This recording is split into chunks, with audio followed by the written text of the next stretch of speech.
જય શ્રી કૃષ્ણ. જય હો, મંગલમય હો. આ ચિત્ર જોઈને નવાઈ લાગે છે ને તમને કે આવું પંખીનું ચિત્ર શું કહેવા માંગે છે? જેમ આપણા જીવનમાં અનેક સગા સંબંધી મિત્રો છે, તેમ આપણી અંદર પણ બહુ જ મોટો પરિવાર રહે છે. જેટલો બહાર પરિવાર છે એટલો જ અંદર છે. અંદર પરિવાર છે સત્યનો અને અસત્યનો. આવા બે મોટા પરિવારો આપણી અંદર રહે છે, જે દેખાતા નથી, પણ જીવીએ અને મરીએ ત્યાં સુધી આ બધા જ પરિવારો, બંને પરિવારો આપણી અંદર જ રહે છે.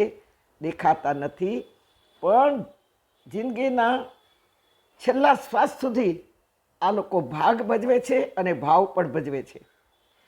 હાલમાં બહુ જ વિકૃત પરિસ્થિતિ ભારતમાં જોવા મળે છે.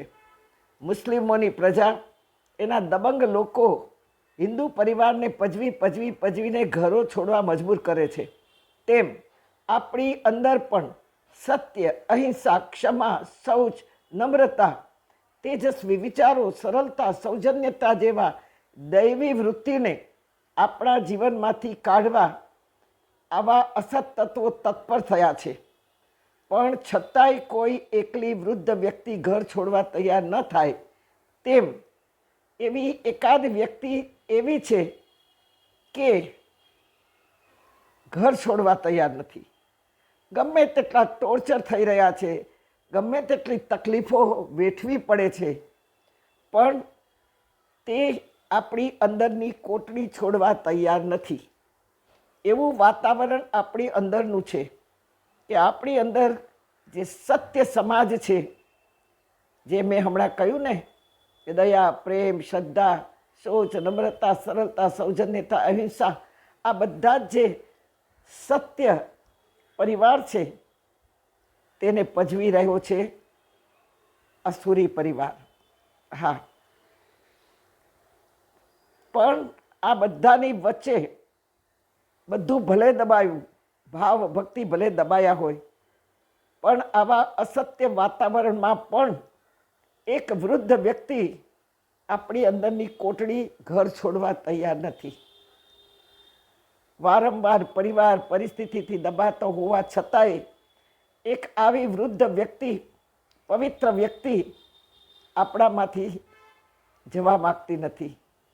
જો ચારે બાજુ કેટલું કાળું વાતાવરણ છે, ચારે બાજુ કાલીમાં છવાયેલી છે, અને છતાં પણ એ બધાની વચ્ચે એકલી પણ એ જીવવા માગે છે.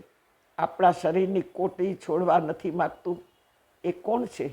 બસ એ જ આ ચિત્રમાં તમે જોઈ રહ્યા છો ને, એ આ પંખી છે, અને એ આત્મપંખી છે, જે બંદીવાન છે, જે આખી જીવનની કરેલી કાલીમા જેવી કર્મોની ગંદકી વચ્ચે પણ એ જીવી રહ્યું છે.